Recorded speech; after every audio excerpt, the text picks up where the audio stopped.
வணக்கம் நேயர்களே, ஆயுத எழுத்திற்கு உங்களை வரவேற்பது நான் கார்கே. பாஜக முன்னாள் மாநில தலைவர் அண்ணாமலை திரு டிடிவி தினகரனை சந்தித்தார், பேசினார். என்டிஏ கூட்டணிக்கு வாங்க அப்படின்னு அழைப்பு விடுத்தார். அந்த அழைப்பை நிராகரித்திருக்கிறார் திரு டிடிவி தினகரன். இபிஎஸ் தான் முதலமைச்சர் வேட்பாளர் அப்படின்னா நாங்கள் வரமாட்டோம் அப்படின்னு நிராகரித்திருக்கிறார். இதற்கு மத்தியில் விரைவில் ஓபிஎஸ்ஸையும் சந்திப்பேன், அழைப்பு விடுப்பேன் அப்படின்னு அண்ணாமலை சொல்லியிருக்கிறார். திரு டிடிவி தினகரனை மற்றவர்களும் குறிப்பாக திரு செங்கோட்டையன் சந்தித்ததாக தகவல் இல்லை அப்படின்னு அவர் மறுக்கிறார்.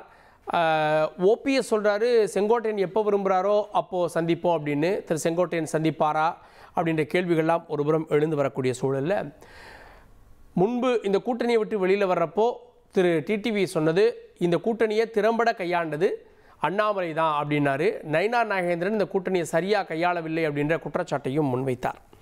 இதற்கெல்லாம் மத்தியில் இந்த சந்திப்பினுடைய நோக்கம் என்டிஏல அவங்க வரணும் அப்படின்றக்காக அழைத்தேன் அப்படின்னு அவர் சொன்னது இதெல்லாம் ஒரு புறம் இருக்க, தனிக்கட்சி தொடங்க போகிறீங்களாமே அதுக்கு தான் சந்திச்சிங்களாமேன்ற கேள்வியை பத்திரிகையாளர்கள் முன்வைக்கிறப்போ அப்படியா தொடங்குறப்ப சொல்கிறேன்னா அப்படின்னு அந்த கேள்வியை கடந்து சென்றிருக்கிறார் திரு அண்ணாமலை. புது கணக்கு போடுகிறார்களா அண்ணாமலை, டிடிவி, ஓபிஎஸ்? விரிவாக வாதிக்கிறோம். சிறப்பு விருந்தினர்களோடு நம்முடைய பத்திரிகையாளர் திரு ஜுபேர் நிகழ்ச்சிக்கு அவரை வரவேற்கிறேன். தொடர்ந்து வலதுசாரி திரு எம் குமார் அவரையும் நிகழ்ச்சிக்கு வரவேற்கிறேன். வழக்கறிஞர் திரு சேலம் மணிகண்டன் அவரையும் நிகழ்ச்சிக்கு வரவேற்கிறேன். முன்னாள் எம்பி திரு கே சி பழனிசாமி அவரையும் நிகழ்ச்சிக்கு வரவேற்கிறேன். நான் முதல்ல திரு கே சி பழனிசாமி அவர்கள்ட்ட என்டிஏவில் எப்படியாவது திரு டிடிவியை திரு ஓபிஎஸ்ஸை கொண்டு வந்துடணும் அப்படின்னு தானே முனைப்பு காட்டுறார் அண்ணாமலை. அண்ணாமலையுடைய ஸ்பீச் அப்படி தானே தெரியுது. அண்ணாமலை பொறுத்த வரைக்கும் பாஜக மேல்மட்டமே, அதாவது திரு அமித்ஷா அவர்களே கூட ஓபிஎஸ் போன்றவர்களை அல்லது தினகரன் போன்றவர்களை கட்சியில் இணைத்துக் கொள்ள வேண்டுமா இல்லையா என்பது திரு எடப்பாடி பழனிசாமி அவர்களது முடிவு. ஆனால் என்டிஏவில் அவர்களை இணைத்துக் கொள்ள வேண்டும் என்பது திரு அமித்ஷா அவர்களது முடிவாகத்தான் இருக்கும் என்பதுதான் அவர்களது கருத்து. அப்ப பாஜக ஒரு ஏதேனும் ஒரு வடிவத்தில் விஜயை தவிர்த்து விட்டு திமுக அதனுடைய கூட்டணி கட்சிகள் ஒரு புறம் இருக்கிற போது விஜய் இல்லாவிட்டாலும் விஜய் இல்லாத ஒரு கூட்டணியை மீதம் இருக்கிற அனைவரையும் ஒருங்கிணைத்து கட்டமைப்பதற்கு பாரதிய ஜனதா கட்சி முயற்சி செய்து கொண்டிருக்கிறார்கள். அதன் ஒரு அங்கமாகத்தான் இன்றைக்கு கூட திரு நயினார் நாகேந்திரன் திரு சி.வி. சண்முகம் அவர்களை பார்த்திருக்கிறாரு. அதை கன்வின்ஸ் பண்றதுக்கு. ஏன்னா நேற்று சி.வி. சண்முகம் பேசினார், அதாவது கட்சியை ஒன்றிணைக்க நீங்க யார் அப்படின்னு. அது ஒருவேளை அந்த கேள்வி திரு அமித்ஷா அவர்களை நோக்கிய கேள்வியாக கூட இருக்கலாம், அப்படி இல்லைன்னு சொல்ல முடியாது. அவர் சந்திச்சிருக்கிறாரு. அதே போல பல மட்டங்கள்ல இப்படி ஒருவேளை இந்த ஒருங்கிணைப்பு சரியாக வராவிட்டால் ஒரு மாற்று ஏற்பாடாக ஒருவேளை அண்ணாமலையை சார்ந்தவர்களுக்கோ தேர்தலில் போட்டியிடுகிற வாய்ப்புகளும் மறுக்கப்படுகிற பொழுது அண்ணாமலை, தினகரன், ஓபிஎஸ் போன்றவர்கள் விஜயோடு கைகோர்ப்போம் என்கிற அளவில் ஒரு மாற்று திட்டத்தை அவர்கள் பரிசீலனை செய்து கொண்டிருப்பதாக தெரிகிறது. ஆனால் தினகரன் சொல்வதில் ஒரு விஷயத்துல எனக்கு ஏற்புடையதாக இல்லை. கூட்டணியில் இருக்கிற பெரிய கட்சி அதிமுக. கடந்த வாக்கு சதவீத அடிப்படையில தினகரன் பெற்ற வாக்குகள் 2%. அதிமுக வாக்குகள் எப்படி இருந்தாலும் 25% இருக்கும். அந்த 25% இருக்கக்கூடிய அந்த கட்சிக்கு உள்ள யாரை முதலமைச்சர் வேட்பாளராக முன்னிறுத்துகிறார்களோ அதை கூட்டணியில் இருக்கிறவர்கள் ஏற்றுக்கொள்ளணும். ஆனால் இல்ல இவர் இருந்தா நாங்க கூட்டணிக்கு வரமாட்டோம் என்பது தினகரனும் எடப்பாடி பழனிசாமி ஒருபுறம் கட்சியை இணைக்க மாட்டோம் என்று முரண்டு பிடிக்கிறார்னா, தினகரன் ஒரு எதிர் முரண்டு பிடித்தால் கடைசியா ஒரு சமரசம் அவர்களுக்கு சாதகமாக இணைப்புல நிக்கலாம் என்பதாகத்தான் நம்ம பார்க்கணும். இதே தினகரன் ஏற்றுக்கொள்ள மாட்டேன்னு சொல்லுவதும் கூட நம்ம முரண்டு பிடிச்சா நம்மள ஒரு காம்ப்ரமைஸ் கொண்டு வருவாங்க. அப்ப எடப்பாடி பழனிசாமி இறங்கி வருவார் நினைக்கிறார். அதுக்காக சொல்றதுதானே ஒழிய, ஏன்னா அது சாத்தியம் இல்லாத ஒன்று. அதுக்கு தினகரன் சொல்லக்கூடிய காரணம் 2021 இதே தினகரன் எடப்பாடி பழனிசாமியை முதலமைச்சர் வேட்பாளராக ஏற்றுக்கொண்டார். ஆனா அப்ப எடப்பாடி பழனிசாமி மறுத்து விட்டார். ஆனா இப்ப அவர் சொல்ற காரணம் அந்த 10.5 கொடுத்ததுனால முக்குளத்தோர் சமுதாயத்துக்கு ஒரு பாதிப்புன்னு சொல்றாரு. அது வன்னியர்களை தவிர மற்ற எல்லா சமுதாயத்துக்குமே ஒரு பாதிப்பை ஏற்படுத்தி இருந்து ஓகே அதை நீதிமன்றங்கள் அந்த இடஒதுக்கீட்டை ஏற்றுக்கொள்ளல.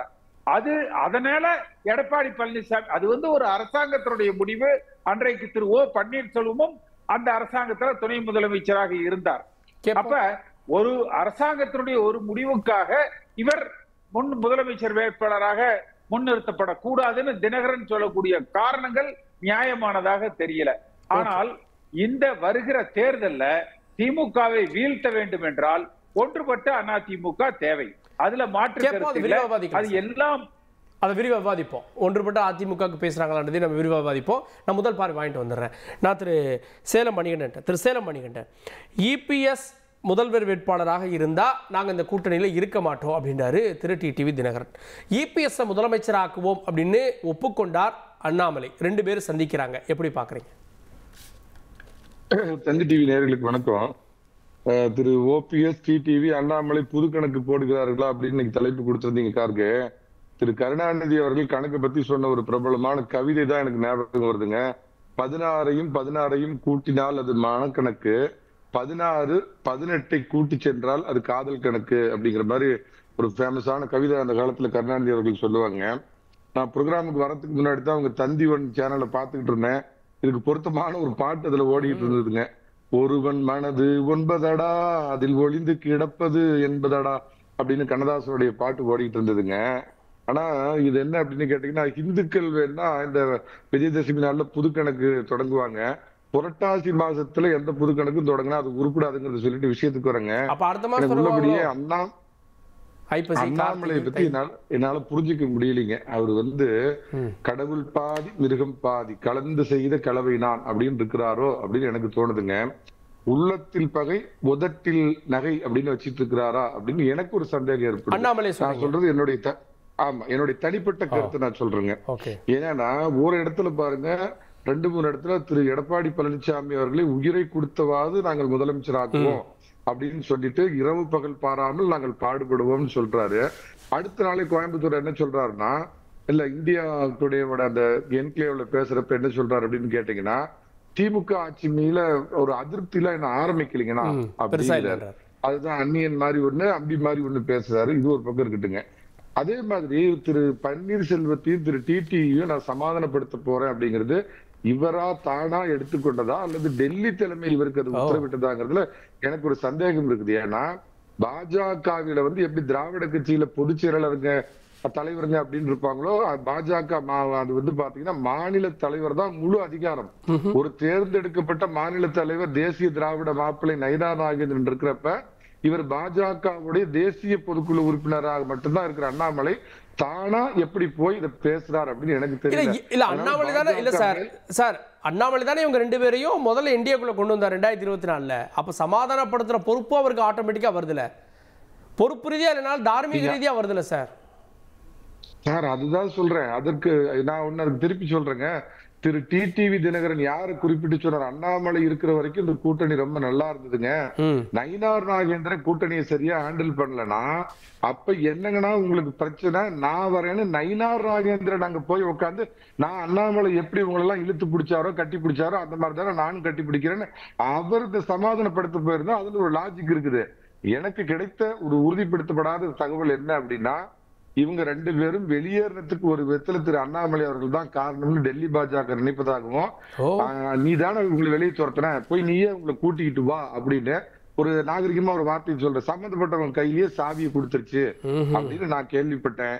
அதே மாதிரி திரு BL சந்தோஷ் அவர்கள் ஒரு 4 நாளைக்கு முன்னாடி இங்க வந்தப்ப கடுமையான அவருக்கு எச்சரிக்கை விட்டிருக்கிறார். அவர் ஏதோ தனி கட்சி தொடங்க போறார் அப்படிங்கிறப்ப அதற்கான விளைவுகளை நீங்கள் பொறுப்பேற்க வேண்டும். உங்களை இந்த கட்சிக்கு கொண்டு வந்ததே IPS ஆபீசரா இருந்த உங்களை ரஜினிக்கு தயார் பண்ணிட்டு அவரோட சைக்கிள் ஸ்டார்ட் ஆகலன்னே உங்களை பிஜேபியில ஏற்றி விட்டது நான் தான். இது எனக்கே கடுமையான நெருக்கடிகளை கொடுக்குது, பார்த்து நடந்து கொள் தம்பி அண்ணாமலை அப்படின்னு அவரு சில கடுமையான உத்தரவுகளை பிறப்பிச்சிருக்கிறதுனால அதன் அடிப்படையில தான் அவர் இப்ப இலங்கை பயணம் போயிருக்கிறார் அப்படின்னு நான் கேள்விப்படுறேங்க. இப்ப அண்ணன் KC பழனிசாமி ஒரு விஷயம் சொன்னார், நான் ஏத்துக்கிறேன். 6 பேர் குழு போய் செங்கோட்டையின் தலைமையில எல்லாரும் ஒருங்கிணைந்து செயல்படணும்னு சொன்னாங்க. அதுல CV சண்முகமும் ஒருவர் அப்படின்னு சொன்னவரு இப்ப அருமையான ஒரு வார்த்தை சொன்னார், எங்களை சேர்த்தணும்னு சொல்றதுக்கு நீங்க யாருங்கன்னு சி.வி. சண்முகம் இன்னைக்கு கேட்டிருக்காருன்னா எப்படி சார் இவர் 6 பேர்த்தையும் அதாவது 6 பேர் செங்கோட்டையனை கேட்டாரா அமித்ஷாவை கேட்கிறாரா சார்? அதுலயே ஒரு கேள்வி இருக்குல்ல சார். அவருடைய சி.வி. சண்முகத்துடைய உயரம் அவருக்கு தெரியும் சார்.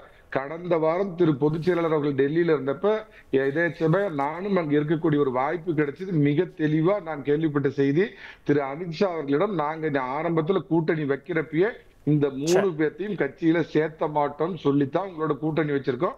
அதனால அதை பத்தி இனிமேல் பேசாதீங்க.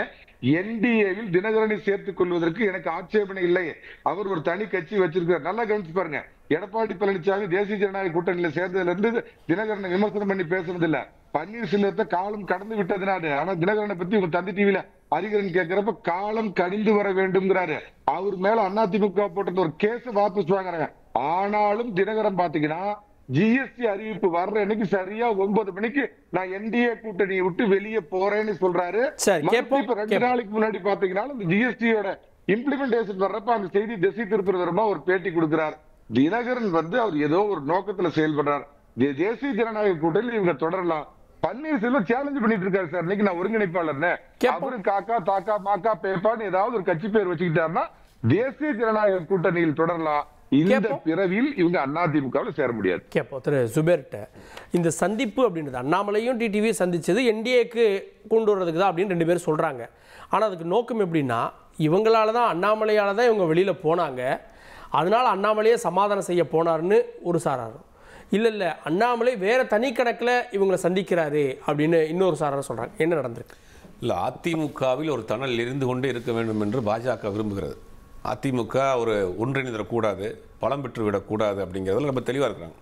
நீங்கள் கொஞ்சம் நாளைக்கு முன்னாடி பார்த்தோம்னா செங்கோட்டையனை வைத்து அதே கொங்கு பகுதியில் ஒரு வேலையை செய்ய பார்த்தாங்க. செங்கோட்டையன் வெளியேற போது ஒரு பெரிய அளவில் அந்த பகுதியில் ஒரு பிளவு ஏற்படும், பல மாவட்ட செயலாளர்கள் பல ஒன்றிய செயலாளர்கள் ஒரு பின்னாடி போவாங்கன்னு அவங்க ஒரு கணக்கு போட்டாங்க. பட் அது பெருசாக அவங்களுக்கு கை கொடுக்கல. அப்போ திருப்பி இப்போ அண்ணாமலையை வைத்து அதை பார்க்குறாங்க. இப்போ நீங்கள் அதிமுகவை பார்த்தீங்கன்னா தென்பகுதிகளில் டிடிவியை வைத்து அந்த வாக்குகளை பிரிக்கிறாங்க. இது அதிமுக ஓட்டு தான். இப்போ இதே போதே கொங்கு பகுதியில் அண்ணாமலை தலைமையில் முதல்ல செங்கோட்டையனை வைத்து ஒரு முயற்சி பண்ணி பார்த்தாங்க. அது பெருசாக அவங்களுக்கு கை கொடுக்கல. இப்போ அண்ணாமலையை வைத்து அவங்க ஒரு முயற்சி செய்கிறாங்க. என்னன்னா அதிமுக ஒரு பலமான ஒரு இயக்கமாக கட்சியாக உருவெடுத்துடக்கூடாது. இன்னைக்கு கடம்பூர் ராஜ் முன்னாள் அமைச்சர் கடம்பூர் ராஜ் பேசியிருக்கிறாரு. இந்த கூட்டணி தேர்தல் முடிகிற வரைக்கும் சேர்ந்தவங்க இணைவார்கள், இணைந்தவர்கள் சேர்வார்கள், அதெல்லாம் டிசம்பர்ல தான் அப்படின்றாரு. அப்போ அவங்க ஒரு கணக்கில் இருக்காங்க. அதிமுகவை பொறுத்த வரைக்கும் பாஜக கூட்டணியில் தொடருவோமா வேணாமாங்கிற ஒரு ஆசிலேஷன்ல இருக்கிறாங்க. இத்தனை குழப்பங்கள் அது பாஜகவுக்கு தெரியுது. இவர்களே ரிலாக்ஸா விட்டுறக்கூடாது. ரிலாக்ஸா ஆகிட்டாங்கன்னா வேறு பக்கம் அவங்க ஒரு முடிவு எடுக்கக்கூடிய சூழ்நிலைக்கு வந்துருவாங்க அப்படின்னு ஒரு அதிமுகக்குள் ஒரு குழப்பத்தை ஒரு கலக்கத்தை உண்டு பண்ணிட்டே இருக்கிறாங்க. இது நடந்துட்டே இருக்கு. இல்ல அது அண்ணாமலை சந்திக்கிறார்ல, அதை பாஜக ஹைகமாண்ட் சொல்லி தான் சந்திச்சாரா அப்படின்ற கேள்வி வைக்கிறாங்கல்ல, தனிப்பட்ட ரீதியா சந்திச்சாரா? இல்ல இதுக்கு பாஜக தான் கிளாரிஃபை பண்ணணும். பாஜகவிற்கு ஒரு மாநில தலைமை இருக்கு, தலைவர் இருக்கிறாரு, ஒருங்கிணைப்பு குழுன்னு ஒன்று போடுவாங்க. இதே அண்ணாமலை அவர்கள் இதை ஏன் தேமுதிக தலைவரை போய் பார்க்கல, பாமக தலைவரை பார்க்கல, டிடிவியை பார்க்கிறாரு? டிடிவி தினந்தோறும் எடப்பாடி பழனிசாமியை விமர்சனம் பண்ணிட்டு இருக்காரு. அப்ப இங்க போய் பேசினா அங்க எரியும் அப்படிங்கிற ஒரு கணக்கு இருக்கு இல்லையா, அந்த கணக்குல தான் போறாரு. எதிரிக்கு எதிரி நண்பன்கிற கணக்கு தான். வெளியில அவங்க சொல்றாங்க நான் 1.5 மணி நேரம் நாங்க என்டிஏல நீங்க வாங்கன்னு, என்டிஏக்கு நான் வரமாட்டேன் அப்படிங்கிறத ரொம்ப தெளிவா சொல்லிட்டாரு. எடப்பாடி பழனிசாமி தலைமையில் இருக்கிற வரைக்கும் அதிமுகவில் நாங்கள் இணைய மாட்டோம் அப்படிங்கிறத ரொம்ப உறுதியாக டிடிவி தினகரன் இருக்கிறார். அப்படி இருக்க போது நீங்க வாங்கன்னு கூப்பிட்டப்ப நீங்க மற்றவர்களை கூப்பிடாம இவரை மட்டும் டிடிவி தினகரன் மட்டும் கூப்பிடுறப்ப அதுக்குள்ளேயே ஒரு அரசியல் இருக்கு இல்லையா? இப்ப ஆல்ரெடி அண்ணாமலையினுடைய கையை அங்க ரொம்ப பலகீனமா இருக்கு. அண்ணாமலையினுடைய நிலைமை அப்படிங்கிறது நாளுக்கு நாள் பாஜகக்குள் மிகப்பெரிய ஒரு பலகீனமா இருக்கு. பாத்தீங்கன்னா தொடர்ந்து பாஜக ஆதரவாளர்கள், பாஜக நிர்வாகிகள் நேரடியாகவே இப்ப விமர்சனம் பண்ண ஆரம்பிச்சாங்க. அப்படி ஒரு சூழ்நிலையில இவரை ஒருங்கிணைப்பு குழுவுக்கு எப்படி தலைவராக போட்டிருக்காங்கன்னா இது வரைக்கும் அபிஷியலா இந்த தலைமையாக கிடையாது. அப்ப நீங்க நேரடியாக இவரை கூட்டணி கொண்டு வரணும் அப்படின்னா நயினார் நாகேந்திரன் தானே போயிருக்கணும். அண்ணாமலை போனா இன்னும் விரிசலா தானே ஆகணும். அண்ணாமலை டிடிவியோடு பேசுகிற பொழுது இந்த பக்கம் எடப்பாடி பழனிசாமி அவருக்கு ஒரு மன வருத்தம் ஏற்படாதா? இப்ப எல்லாம் பாக்குறப்ப இந்த எல்லாத்தையும் நடத்துறது யாருன்னா இதுவரைக்கும் இத்தனை குழப்பங்களுக்கும் பாஜக தரப்பிலிருந்து எந்த தெளிவான விளக்கமும் கிடையாது. நாங்க தான் ஒரு குழு போட்டிருக்கிறோம், நாங்க தான் இவருக்கு தமிழ்நாட்டுக்கு ஒரு தலைமை போட்டிருக்கோம். அண்ணாமலையை பொறுத்த வரைக்கும் அண்ணாமலையினுடைய நிலைப்பாடே அங்க பாஜகவில் மிகப்பெரிய ஒரு கேள்வியா இருக்கு. பாத்தீங்கன்னா இது வரைக்கும் எந்த பதவியும் கொடுக்கல, அவருக்கு பெரிய பதவி கொடுக்கல. பாஜகவில் தலைமை பதவிகளுக்கு இருந்தவங்க எல்லாருமே ஒரு காலகட்டத்துக்கு பிறகு கவர்னராகவோ ஏதோ முக்கியமான பதவிகள் கொடுக்கப்படும். ஆனால் அண்ணாமலையை பொறுத்த வரைக்கும் எந்த பதவியும் இல்லை. தேசிய அளவில் கொண்டு போவோம் நாங்கள் அதோட நிற்குது. இப்போ இந்த தேர்தல் நேரத்தில் இது கூட்டணிக்குள் ஒரு குழப்பத்தை ஏற்படுத்துங்கிறது கண்டிப்பாக பாஜகவுக்கு தெரியும். எடப்பாடி பழனிசாமி இது டிடிவி தினகரனை அண்ணாமலை சந்திக்கிற பொழுது அது குழப்பம். அது என்ன பயன்படுத்துறாங்க பாஜக அப்படின்னு ரொம்ப நுணுக்கமாக பண்றாங்க. இப்போ கட்சி நிர்வாகி யாரோ ஒருத்தர் போய் இந்த குழப்பத்தை உண்டு பண்ணாங்கன்னா அது நேரடியான ஒரு பாதிப்பு வரும். அப்போ என்ன பண்றாங்கன்னா கட்சியிலிருந்து கொஞ்ச நாள் வெளியே இருக்கிறார், ஒரு குழப்பத்தோடு இருக்கிறாரு, பொது கட்சியில் பதவியாக இருக்காருன்னு வச்சுக்கோங்க, அடிப்படை உறுப்பினராக இருக்காரு, தேசிய பொதுக்குழு உறுப்பினராக இருக்காருன்னு வச்சுக்கோங்க. இருந்தாலும் இவர் சேர்ந்து சம்பந்தப்பட்ட இடத்துல போய் இவர் ஒரு வேலையை செய்கிறப்ப இவர் பக்கம் தள்ளிடலாம். இந்த ரெண்டு விஷயம் இருக்குதுல்ல. அண்ணாமலை தனிப்பட்ட முறையில் ஒரு முயற்சி பண்ணாருன்னு சொல்லி நிப்பாட்டிடலாம். இன்னொரு பக்கம் என்ன சொல்றாங்க, இல்ல அவர் வந்து நாங்க தான் அனுப்பிச்சோம்னு சொல்லலாம். இது ரெண்டுமே பேலன்ஸ் பண்ணலாம். ஓகே, இது ஒரு குழப்பத்தை உண்டு பண்ணுவதற்காக பாசிட்டிவா வந்தா நாங்க தான் அனுப்பிச்சோம்னு சொல்லிக்குவாங்க, நெகட்டிவா வந்தா இல்லங்க அவர் தனிப்பட்ட முறையில் பாஜக தொடர்ந்து செய்யும். அந்த வேலையை தான் இப்ப அண்ணாமலையை வைத்து இவங்க செய்ய ஆரம்பிச்சிருக்காங்க. ஆழம் பாக்குறாங்களோ? ஆழம் கண்டிப்பா பாக்குறாங்க. ஆழம் மட்டும் பார்க்கலாம், குழப்பம் செய்ய விளைவிக்கிறார்கள். ஆழம் கிடையாது, குட்டையை கிளப்புறாங்க. குட்டையை கிளப்பிட்டு தெளிவாயிருச்சுன்னா அதிமுக தெளிவாயிருச்சு, அதிமுக ஸ்ட்ராங் ஆயிருச்சுன்னா கண்டிப்பாக பாஜக கூட்டணியில் அவங்க இருக்க மாட்டாங்கிறது அவங்களுக்கு தெரியுது. அது வரைக்கும் ஏற்கனவே பாஜக அதிமுக விஜய் கூட்டணிங்கிற ஒரு மாதிரி பேச்சு போன பிறகுதான் 6 மாசத்துக்கு முன்னாடி வேக வேகமாக அந்த கூட்டணியை உறுதிப்படுத்துறாங்க. இப்ப இன்னமும் என்ன சொல்றாங்கன்னா, இன்னைக்கு அமைச்சர்கள் முன்னாள் அமைச்சர்கள் எல்லாம் பேசுறாங்க, அதிமுக நிர்வாகிகள் எல்லாம் பேசுறாங்க, இன்னும் நாள் இருக்கு, டிசம்பர்ல அவங்க ஒரு முடிவு எடுக்க போறோம் அப்படிங்கிற ஒரு நிலைமையே அதிமுக எடுத்துருவாங்க. அதிமுக ரிலாக்ஸ் ஆயிட்டா அவங்க வேற ஒரு முடிவை எடுத்துருவாங்கிற ஒரு நோக்கத்தோடு பாஜக அதிமுகவோட தொடர்ந்து ஒரு குழப்பத்தை ஏற்படுத்திட்டே இருக்கு. சோ உறவாடி பகையை தீர்த்து கொள்றாங்க, அந்த வேலையை தான் பண்றாங்க. கேட்போம் திரு மணியன், சுருக்கமா குறுக்கிட்டு மட்டும் பண்றேன். ஒண்ணு இல்லைங்க, 2026ல உங்களை முதலமைச்சராக்குவோம், அப்பதான் 2029ல நாங்க தமிழகத்துல அதிகமான எம்பிக்களை பெற முடியுங்கிறது தான் திரு அமித்ஷாவும் திரு பொதுச்செயலாளர் பழனிசாமி அவர்களும் பேசின இதே. அப்படிங்கிறப்ப டெல்லி தானா பிளைட் ஏறி சென்னைக்கு வந்து பழனிசாமியோட கூட்டணி வச்சுட்டு அப்புறம் எதுக்கு சார் அதிமுக போய் குழப்பம் பண்ண போகுது? ஒரே ஒரு விஷயம் என்னன்னு கேட்டீங்கன்னா, திரு அண்ணாமலையை வந்து ஹேண்டில் பண்றதுல பாஜக கொஞ்சம் திணறுதோன்னு எனக்கு தோணுது. தேர்தல் வர்ற இந்த நேரத்தில் அவர் மேல ஏதாவது நடவடிக்கை அப்படின்னு போனாலும் அது குழப்பத்துக்கு வித்திடும் அப்படின்னு கொஞ்சம் திணறுதுன்னு எனக்கு தோணுது. கேட்டுருவோம் திரு குமார், அண்ணாமலை சந்திக்கிறார், தனிப்பட்ட ரீதியா சந்திச்சாரா, பாஜக சொல்லி சந்திச்சாரா? பாஜக சொல்லி சந்திச்சா மாநில தலைவர் தானே போயிருக்கணும், ஏன் அண்ணாமலை போறார்? சார், ஒரு விஷயத்தை தெரிந்து கொள்ளுங்கள். திரு நயினார் நாகேந்திரன் தலைவராக பொறுப்பேற்ற அன்று என்ன பேசினார்கள்? அண்ணாமலை வந்து புயலாக இருப்பார், நான் தெண்டலாக இருப்பேன் என்று திரு நாகேந்திரனே சொல்லியிருக்கிறார். அதுதான் அவங்களுக்குள்ள பாண்டிங். கட்சிக்கு எல்லாரும் உழைக்கணும். கட்சியில் திரு இலக்கணேசன் தமிழ்நாட்டு தலைவராக இருக்கும் பொழுதும் சரி, சிபி ராதாகிருஷ்ணன் அவர்களுக்கு இருந்தாலும் சரி, பொன் ராதாகிருஷ்ணன் இருந்தாலும் சரி, தமிழிசை சவுந்தரராஜன் இருந்தாலும் சரி, பாஜகவை பொறுத்தவரை அந்த கட்சிக்கு மாநில தலைவர்களாக இருந்து மாற்றப்பட்டு விட்டார்கள் என்றால் சைலண்டாக இருப்பார்கள். அவர்கள்ட்ட கட்சி கொடுக்கிற பணியை அவர்கள் செய்து கொண்டிருப்பார்கள். இந்த வேலையை பொறுத்தவரை எல்லாரையும் ஒருங்கிணைக்க வேண்டும் என்பதுதான் ஆரம்ப காலத்திலிருந்து பாஜகவுடைய திட்டவட்டமான கொள்கை. லீலா பேலஸ் ஹோட்டலிருந்து தொடர்கிறது. லீலா பேலஸ்ல தொடரலாம் சார், அது 2021. ஆனா அமித்ஷாவுக்கு கொடுத்த அஷூரன்ஸ் என்னன்னா, நாங்க தனியா தான் நிற்போம், அதை பேசிட்டு தான் எடப்பாடி கூட்டணிக்கு போயிருக்காரு. இப்ப திரும்ப அவங்கள சேர்த்துக்கோ இவங்கள சேர்த்துக்கோ அப்படின்னா எடப்பாடி முடிவை மாற்றி யோசிப்பாருங்களே. தனியா இல்ல, தனியா தான் நிக்கிறாங்கிறது அவருடைய நிலைப்பாடு. திரு எடப்பாடி பழனிசாமி அவர்களுடைய நிலைப்பாடு என்பதை வெளிப்படுத்தி கொண்டே இருக்கிறார். அதே சமயத்தில் மக்களை வந்து தேர்தலை சந்திக்கும் பொழுது அதிமுக வந்து பல பிரிவுகளாக அதிமுகவில் உள்ள தலைவர்களை வந்து தனியா ஒதுக்கி வைத்துவிட்டு தென் மாவட்டங்களில் நாம் ஓட்டுக்கு சென்றோம் என்றால் நமக்கு மிகப்பெரிய பாதிப்பை ஏற்படுத்தும் என்பது பாஜகவினுடைய நிரந்தரமான திட்டவட்டமான ஒரு எண்ணமா இருக்கிறது. அதனால் போக போக சரியாயிரும் என்று அவர்கள் நம்பியிருக்கலாம். ஆனால் அதனுடைய எதிரொலியாக தான் திரும்ப திரும்ப திரும்ப திரும்ப அந்த விவாதங்கள் போய்கொண்டே இருக்கிறது. இன்னும் தேர்தலுக்கு எப்போ இன்னொரு 6 மாசம் 3 மாசத்துக்குள்ள தேர்தல் எப்படியும் 3 மாசத்துக்குள்ள ஒரு முடிவுக்கு வந்தாகிவிடும். அந்த தேதியில ஃபைனல் ஸ்டேஜ்ல என்ன அப்டேட் என்ன இருக்கு, அரசியல் கட்சிகளுக்கு செல்வாக்கு எப்படி இருக்கிறது மக்களிடம், கூட்டணியோடு இல்லை என்றால் நம்மளை எவ்வளவு தூரம் பாதிக்கும், திமுக எதை வைத்து இத்தனை ஆண்டு காலம் தமிழ்நாட்டில் எப்படி ஆட்சியில் இருக்கிறது, கூட்டணி இல்லை என்றால் திமுக ஒரு அரசாங்கத்தை கூட அமைச்சிருக்க முடியாது. அப்ப நாம வந்து அந்த மாதிரி நாமளும் அப்படி கூட்டணி இல்லாம நம்ம எல்லாத்தையும் ஒதுக்கி விட்டுட்டு போனா ஜெயிக்க முடியுமா? அப்படிங்கிற ஒரு எண்ணம் அதிமுகவில் இருக்கிற மற்ற தலைவர்களுக்கும் திரு எடப்பாடி பழனிசாமி அவர்களுக்கும் தோன்றலாம் என்று அவர்கள் எண்ணியிருக்கலாம். அதற்கு காலம் இன்னும் இருக்கிறது, 2-3 மாதம் இருக்கிறது. இதற்கு இடையிலே நீங்கள் கடந்த மாதம் நீங்கள் எடுத்துக்கொண்டீர்கள் என்றால் எடப்பாடி பழனிசாமியை பற்றி எனக்கு அவர் நல்ல நண்பர்கள் தான், எனக்கு நல்ல நண்பர் தான், எனக்கு அவருக்கு தனிப்பட்ட பகையெல்லாம் கிடையாது என்று திரு டிடிவி தினகரன் பேசியிருக்கிறார். அதெல்லாம் இருக்கிறது. ஓபிஎஸ் இங்க பிரதமர் இங்க வரும்பொழுது ஓபிஎஸ் கூட பார்க்க வாய்ப்பு கிடைக்கவில்லை. அவர் கடிதம் எழுதியும் நான் பிரதமரை பார்ப்பது எனக்கு பெரிய பாக்கியம் என்று நினைத்தேன் என்று கடிதம் எழுதியும் கூட அந்த கடிதத்தை சரியாக கையாளாமல், அல்லது அந்த சமயத்திலே திரு நயினார் நாகேந்திரன் அவர்கள் பிரதமரிடம் ஒரு அப்பாயின்மெண்ட் இவர் பேசியோ அல்லது அவர் பேசியோ இல்லை இருக்கிற சூழ்நிலையவோ அல்லது ஒருங்கிணைத்து நம்ம எண்ணத்தில் மனதில் ஒருங்கிணைக்க வேண்டும் என்ற எண்ணம் இருக்கிறதே, இவர்களையும் கூட வைத்துக் கொள்ள வேண்டும் என்ற எண்ணத்திலோ அதை சரியாக செயல்படவில்லை என்கிற வருத்தத்தை தான் டிடிவி தினகரன் வெளிப்படுத்தியிருக்கிறார். அவர் சரியாக அதெல்லாம் புரியுது சார். இன்னைக்கு கூட்டணி அமைச்சதும் இபிஎஸ் சாய்ஸ் அப்படின்றது, அமித்ஷாவுடைய சாய்ஸும் இபிஎஸ் சாய்ஸும் நயினார் நாகேந்திரன் அவர் தான் கூட்டணி பத்தி பேசுவாரு அபிஷியலா. ஆனா டிடிவி தினகரனோ ஓபிஎஸ்ஓ இவங்க சொல்றது அண்ணாமலைய பாஜகக்குள்ளேயே 2 டீமா 2 அணியா செயல்படுறாங்களோ? ஆமா சார். இல்ல இல்ல இல்ல அப்படியெல்லாம் நீங்க பார்க்கவே கூடாது. அப்படியெல்லாம் என்ன வேணா தோணுனா பேசலாங்கிறதுலாம் கிடையாது. நீங்க அப்படி பார்த்தா திமுகவில் ஒரு நாளைக்கு எத்தனை கருத்துக்கள் போகிறது. செல்வ பெருந்தகை எங்களுக்கு ஆட்சியில் அதிகாரம் அடிவேடியிலே கை வைக்கிறாங்களே.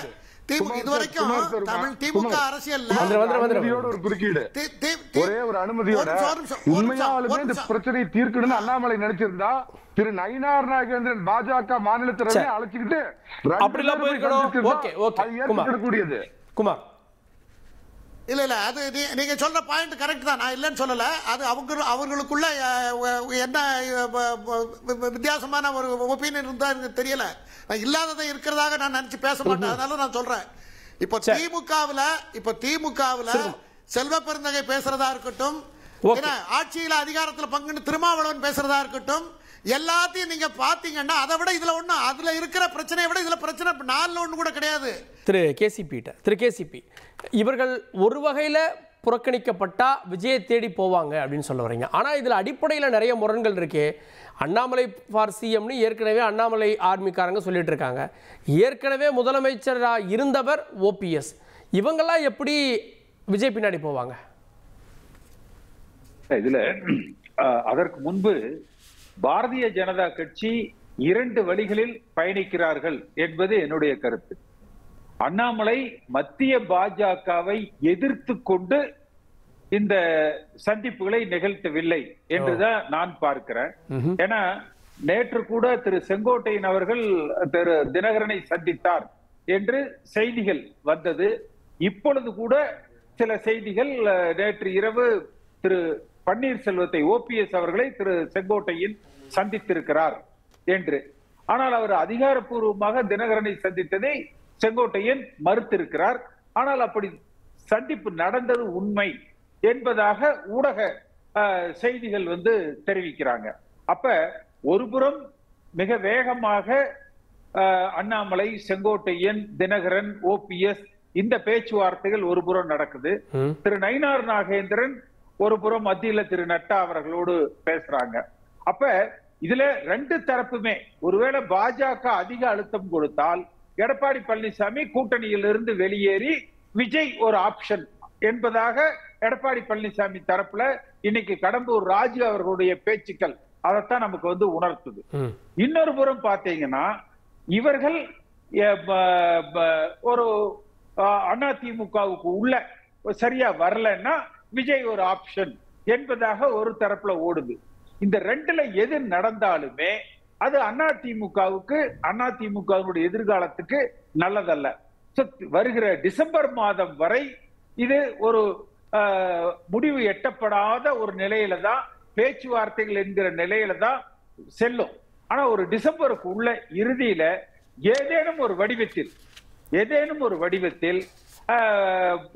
ஒரு குறைந்தபட்சம் என்டிஏ கூட்டணியில் தற்பொழுது எல்லோரும் இணைந்து பயணிப்பது எதிர்காலத்தில் இந்த கூட்டணி நல்ல வெற்றியை கொடுத்தால், தேர்தலுக்கு பிறகு அதிமுக ஆட்சி அமைந்தால் ஆட்சிக்கு பிறகு ஒருங்கிணைப்பு பற்றி பேசலாம் என்கிற அளவிலேயாவது இது முடிய வேண்டும் என்பதுதான் என் போன்றவர்களது எதிர்பார்ப்பு.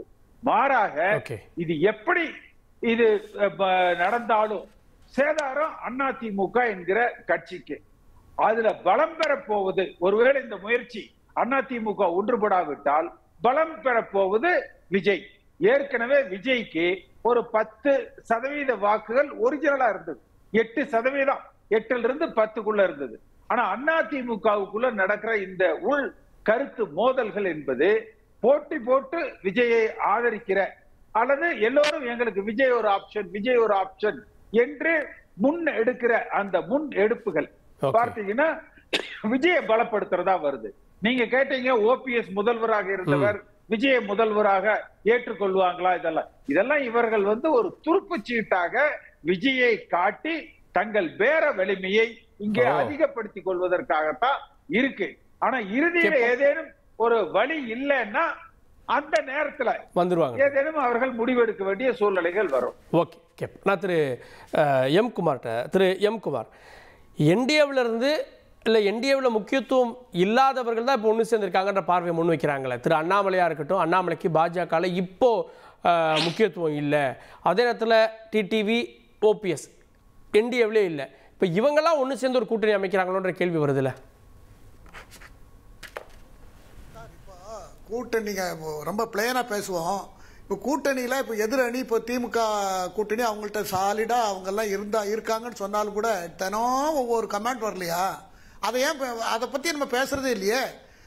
அதே போல தான் இங்கே விவாதத்துக்கு நம்ம எடுத்துக்கிட்டதுனால அது நமக்கு பெருசாக தெரியுது.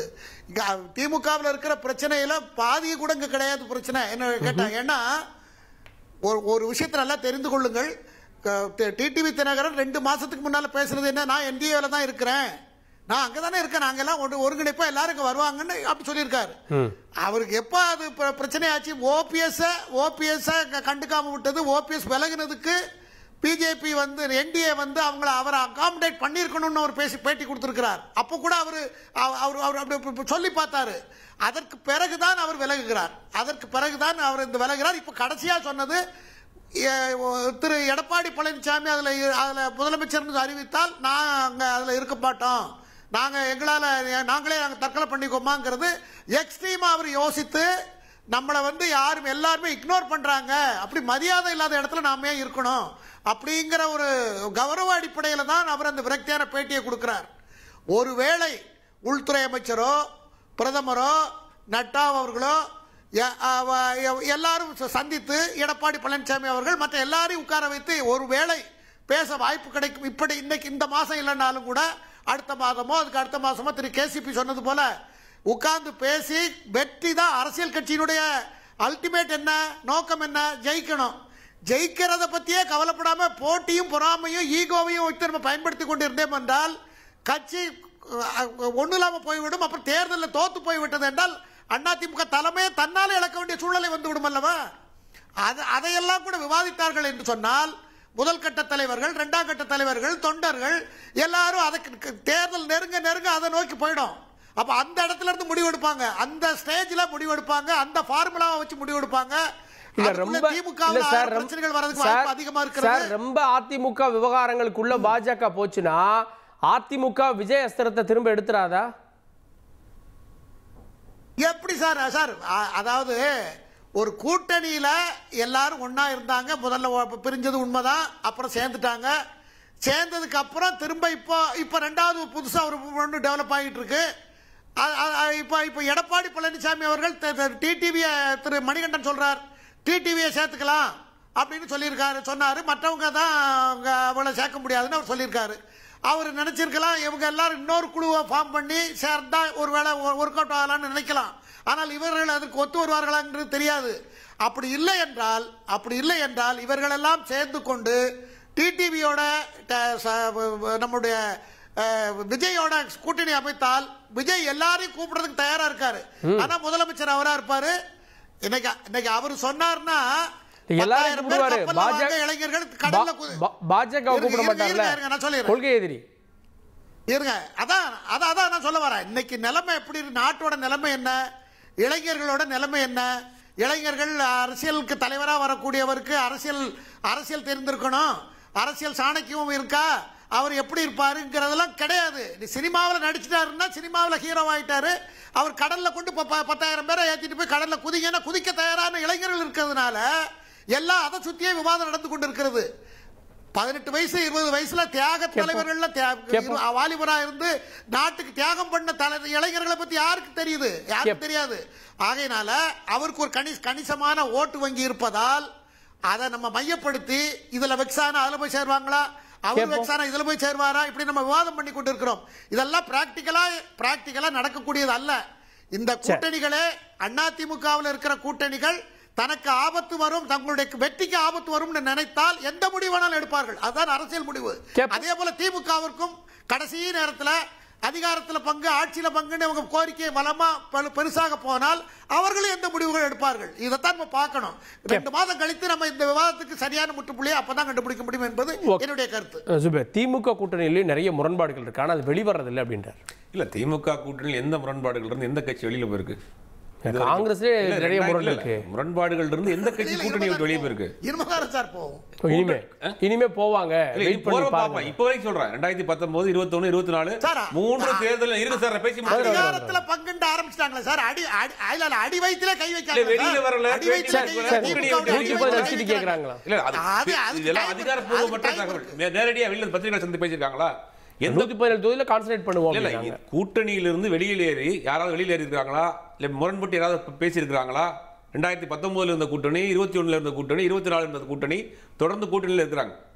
இப்போ வரைக்கும் அந்த கூட்டணி ஸ்ட்ராங்கா தான் இருக்கு. கூட்டணிக்குள் குழப்பம் பிளஸ் அப்படிங்கிறது இவங்க வெளியில் சொல்லக்கூடிய கதையா இருக்கு. ஆனா கூட்டணி அங்க ஸ்ட்ராங்கா தான் இருக்கு. வெளியில் இவருடைய ஆசைப்படி அப்படி ஏதாவது நடந்தா அப்போ விவாதிக்கலாம். இப்போது வரைக்கும் இன்று தேதி வரை இந்த நிமிடம் வரை திமுக கூட்டணி மிகப்பெரிய அளவில் ஸ்ட்ராங்கா இருக்கு, தொடர்ந்து வெற்றி பெற்றுக்கிட்டே வருது. அது அந்த பக்கம் வச்சிருக்கேன். அதிமுகக்குள் இந்த குழப்பத்துக்கு என்ன காரணம், யார் நடத்துறாங்க அப்படிங்கிறது பரவலாக சொல்லப்படக்கூடிய விஷயம் இல்லைன்னா பாஜக தான் இவங்களை ஆப்ரேட் பண்றாங்கன்னு தெரியும். இப்போ அண்ணாமலை தலைமையில் அண்ணாமலை, டிடிவி, ஓபிஎஸ், சசிகலா இவங்க எல்லாரையும் ஒருங்கிணைத்து ஒரு அணியாக உருவாக்குறதுக்கு பாஜக இங்க ஒரு திட்டத்தை வச்சிருக்காங்க. இது மீண்டும் அதிமுக எதிர்க்கட்சியாக கூட வந்தால் நாம் இங்கு கால் ஊன்ற முடியாதுங்கிறது பாஜக நிலைப்பாடு. எதிர்க்கட்சியாக வந்தாலுமே எடப்பாடியினுடைய கை ஓங்கிரும். அப்படி வந்துட்டா நம்ம உள்ள வைக்க கால் வைக்க முடியாது. ஒரு கட்சியை அதிமுகங்கிற ஒரு இடத்தை காலி பண்ணிட்டு தான் நம்ம இங்க இன்னொரு கால் ஊன்ற முடியுங்கிறது பாஜக ரொம்ப தெளிவா இருக்கு. அப்போ அதிமுகவை பலகீனப்படுத்தக்கூடிய வேலை பல இடங்களில் செஞ்சுட்டு இருக்காங்க. வரக்கூடிய காலத்துல அதிமுகவிலிருந்து ஒரு குரூப் இந்த பக்கம் போயிருக்காங்க இல்லையா, அதே மாதிரி பாஜகவிலிருந்து அண்ணாமலை ஒரு தனியாக ஒரு கட்சி ஆரம்பித்து இவர்கள் எல்லாம் ஒன்றிணைந்து ஒரு அணியாக செயல்படுவார்கள். எப்படி பீகார்ல எப்படி அந்த இவரை வச்சு நம்ம ராம்விலாஸ் பாஸ்வான் பையனை வச்சு பிரிச்சாங்களோ அதே மாதிரி இந்த ஒரு அணியை வைத்து வாக்குகளை பிரிக்கக்கூடிய வேலை பாஜக செய்ய போது கண்டிப்பாக பாஜகவினுடைய ஆசீர்வாதத்தோடு அண்ணாமலை தனி கட்சி ஆரம்பிப்பார். சேலமணிகண்டன் அண்ணாமலை தனி கட்சி போலியே ஒரு விருப்பத்தையும் அவர் சொல்றாருங்க. இதுல என்னன்னா கேசி பழனிசாமி அவர்கள் பேசுறப்ப அதிமுகவுக்கு சேதாரம் ஏற்படும் சொன்னாரு. ஒண்ணு புரிஞ்சுக்கங்க, அதிமுகவுக்கு சேதாரமும் ஏற்படாது, செய்கூலியும் கொடுக்க வேண்டிய அவசியம் இல்லைங்க. செங்கோட்டையன் அவர்கள் பொதுச் செயலாளர் அவருக்கு கெடு விதிச்சவரு. இன்னைக்கு ஓபிஎஸ்சியோ டிடிவியோ நான் சந்திச்சேன் அப்படின்னு அவரை வெளிப்படையா சொல்லுங்க. நாளைக்கு ஒரு பிரஸ் மீட், அவ்வளவுதான். ஆட்டம் க்ளோஸ், ஃபைல் க்ளோஸ். ஏற்கனவே லெட்டர்ல கையெழுத்து போடாது, தேதி மட்டும் தான் போடணும் அப்படிங்கறத சொல்லிக்க விரும்புறேங்க. அதனாலதான் மறுக்கிறாரோ, இல்ல அதனாலதான் செங்கோட்டை மறுக்கிறாரோ? அவர்தான் பெரிய சூரராஜ சார். பொதுச் செயலருக்கு கெடு விதித்தாய் கேடாய் போனாய், கெடு விதிச்சாரு. இப்ப சொல்ல நாளைக்கு பிரஸ் மீட் கூப்பிட்டு அமித்ஷாவை பார்த்தேன், நிர்மலா சீதாராமனை பார்த்தேன்னு சொன்னாரு. அந்த மாதிரி 2 பேர்த்தையும் பார்த்தேன்னு சொல்லுங்களேன் பார்க்கலாம். அந்த வீராதி வீரர் சூராதி சூரர் அதை விட்டுருங்க சார். விஜய் பக்கம் அவங்க போறதுக்கு வழி இல்ல சார். ஒண்ணு புரிஞ்சுக்கங்க சார், விஜய் வேற கணக்கு. நான் அடிக்கடி உங்க தந்தி டிவியில சொல்லிருக்கேன், பொங்கலுக்கு அப்புறம் தான் தீபாவளி பட்டாசு திமுக கூட்டணியில வெடிக்க போகுதுன்னு காங்கிரஸ் மேலிட பார்வையாளர் சொல்றாரு சார். போன வந்தவங்க சொல்லல. 117 தொகுதியில நாங்க கான்சென்ட்ரேட் பண்ணுவோம் அப்படின்னு சொல்றாரு. KS அழகிரி சொல்லியிருக்காரு. இன்னைக்கு கும்பகோணம் மாவட்ட தலைவர் சொல்றாரு, நாங்க கூட்டணியில இல்லன்னா திமுக எல்லா தொகுதியிலும் டெபாசிட் போகுங்கிறாரு. இப்ப என்ன ஒரு 3 மாசத்துல பொங்கல் அப்ப பாருங்க, திமுக, விடுதலை சிறுத்தைகள், கம்யூனிஸ்ட் முழுவதுமா விஜயோட அவங்க போறதுக்கான வாய்ப்பு இருக்குது. அதனால இந்த 3 பேருக்கு அங்க வாய்ப்பு இல்லைங்கிறத முதல்ல புரிஞ்சுக்கங்க. டிடிவி, ஓபிஎஸ் சேர்த்துறது பிஜேபியோட பாடு சார், அது அதிமுகவோட பாடு இல்ல. ஏன்னா அவங்களோட அதிமுக கூட்டணியில இருக்குது. ஏடிஎம்கே பொறுத்த மட்டும் ஒரே ஒரு வார்த்தை சொல்லிடுறேன், கூட்டணிக்கு வந்தால் உன்னோடு, வராவிட்டால் நீ இல்லாமல், எதிர்த்தால் உன்னையும் எதிர்த்து அப்படிங்கிறது தான் அதிமுக நிலைப்பாடுங்க. ஒரே ஒரு வார்த்தை சொல்லிடுறேன். ஓபிஎஸ், டிடிவி, சசிகலா இவங்க 3 பேரும் அதிமுகவில் சேர விரும்பினால் பெட்டர் லக், ட்ரை அடுத்த பிறவி. பொறுத்து வந்து பார்க்கலாம். ஓபிஎஸ், டிடிவி, அண்ணாமலை என்ன கணக்கு போடுறாங்க அப்படின்றது அடுத்த நாட்கள் செய்திகள் சொல்லுதான்றதை விவாதத்தில் இணைந்த விருந்தினர்களுக்கு நன்றி. பார்த்தவங்களுக்கும் நன்றி நேயர்களே. தொடர்ந்து இருந்துங்கள் தந்தி தொலைக்காட்சியுடன்.